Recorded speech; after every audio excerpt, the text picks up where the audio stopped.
These are just some of the images we've been seeing from around the world in recent weeks. Bare store shelves as customers rush to stock up on essentials as fears continue to grow about the coronavirus. And Richard Southern joins us now. Richard, you've been talking to one expert about the impact of this hoarding mentality and whether it's really necessary here in Canada. Yeah, because the question is, why toilet paper, right, Christina? Right.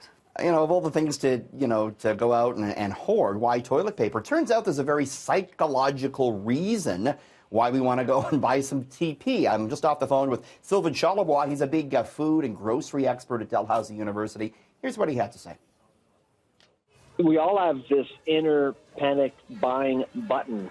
And as soon as we actually see an empty shelf, lineups, people with masks, things that we don't necessarily usually see, it triggers something inside of us, and some of us will press that button, and it will get us to buy certain products we don't necessarily need. It boils down to the fact that, well, toilet paper is something that is hard to replace. There are no substitutes to toilet paper in our modern times. So, kind of makes sense, right? And in toilet paper, it's so big on the shelf, Christina, that when it goes missing, you really notice it too, right? Yeah, no, that's true. I hadn't even thought of it that way. But all I keep thinking about is you want to make sure you've got a square to spare. You want to make sure you've got a square to spare. I like that saying. But, we were admitting to each other, sure, we may have bought a little extra ourselves, but It's that thing, too, like, you don't want to be the last person in, right? And you're always going to use it. If you don't need it now, it'll be good down the road, right? But it's also probably pretty good to just take what you need and leave the rest for other people, right? Yeah, you don't want to go and panic or anything like that. I should mention, I asked the professor as well, will grocery stores in Canada run out of food if there's any sort of quarantine? He was adamant, no, that won't happen. He said the supply chain is so integrated, they have such technology now that they do replace the empty shelves very quickly.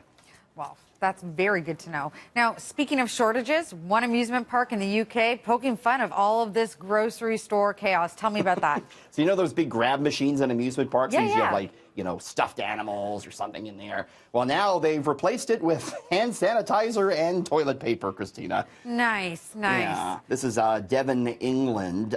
Visitors can put in 50p, about 75 cents or so, to go after the toilet paper rolls there, or about a pound, about $1.50 Canadian, to go after the hand sanitizers. Everyone trying to capitalize on this one, Christina. Yeah, I've never been very good at that game, so I would definitely not be coming home with any prizes. Yeah. Switching gears now, a new Manhattan attraction daring visitors to live on the edge? Yeah, this is a new building that opened up way in the Upper West Side of Manhattan, and it has this wild sky deck that juts out from the 100th floor. Look at this, Christina. Oh, wow. And you're uptown, so you get this great view of downtown Manhattan. The building is called the Hudson Yards. On this big sky deck, they have a champagne bar. There's a flight of stairs you can sort of sit on, and there's a glass floor that you can walk on. There's the glass floor right there. That's pretty. Look at that. That's pretty dizzying.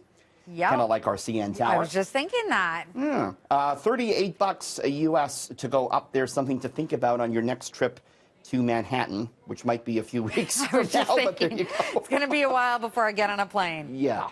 Thanks so much for joining us. We'll talk to you again tomorrow. See you tomorrow.